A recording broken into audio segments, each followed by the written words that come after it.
በመጀመሪያ ደረጃ የዩኤስን ኤምባሲ ኢን ኢትዮጵያ ያለውን ፔጃቸውን ትገባላችሁ። የዚህን ሊንክ አስቀምጥላችኋለሁ። የተለያዩ ሎካል ጆቦች አሉ እዚህ ጋር እንደምታያቸው።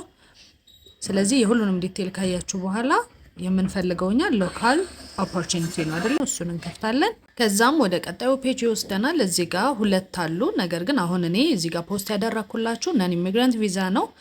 ይህም ደግሞ የሚያጠቃልለው ከሃይ ስኩል ጀምሮ ትምህርት ላላችሁ ነው ማለት ነው። ስለዚህ እሱን እንከፍተውና እዚህ ጋር ያለውን ነገር ዲቴሉን ሙሉን ይሄን ሁሉ ማንበብ አይጠበቅባችሁም።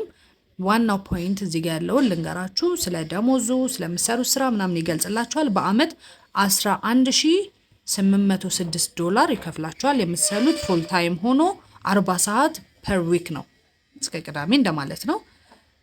ከዛ ከእናንተ የሚጠበቀውን ነገር እዚህ ጋር ለማየት ከፈለጋችሁ ወደ ታች ትወርዳላችሁ። ዲዩቲ ምናምን እሱ ስራው ላይ ስትገቡ የምታያቸው ነገሮች ናቸው። ኳሊፊኬሽኖች አሉ ምናምን። ከዛ ግን እዚህ ጋር አሁን እንመጣለን። እናንተ ኤዱኬሽን ሌቭላችሁ የሚፈልጉት እነሱ ሃይ ስኩል የጨረሳችሁ እንድትሆኑ ይፈልጋሉ፣ ወይ ደግሞ ዲግሪ ያላችሁ፣ ወይ ደግሞ ብቻ ሚኒመሙ ሃይ ስኩል ነው፣ ማክሲመም የለውም። ፒኤችዲም ልትሆኑ ትችላላችሁ ማለት ነው። ኤክስፒሪየንሳችሁ ግን 2 አመት በህግ ወይ ደግሞ ፐብሊክ ላይ ወይ ደግሞ ከስተመር ሰርቪስ ላይ ወይ ደግሞ የተለያዩ ኤሪያዎች ላይ እየሰራችሁ እና የስራ ልምድ ማቅረብ የምትችሉ ማለት ነው። ከዛ በተጨማሪ ያው የእንግሊዘኛ ቋንቋ ብትችሉ ይመረጣል። ነገር ግን ፍሉንትሊ ተናገሩ የምትባሉት ግን አማርኛ ቋንቋ ነው። ይሄ ደግሞ ቼክ ይደረጋል አማርኛ ተናጋሪ መሆናችሁን።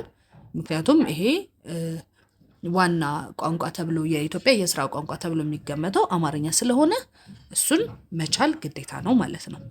ስኪሎቻችሁ ደግሞ በተጨማሪ ይሄ ማይክሮሶፍት ምናምን ይሄ ቤዚክ ኮምፒውተር ኖሌጅ ከእናንተ ይጠበቅባቸዋል ማለት ነው።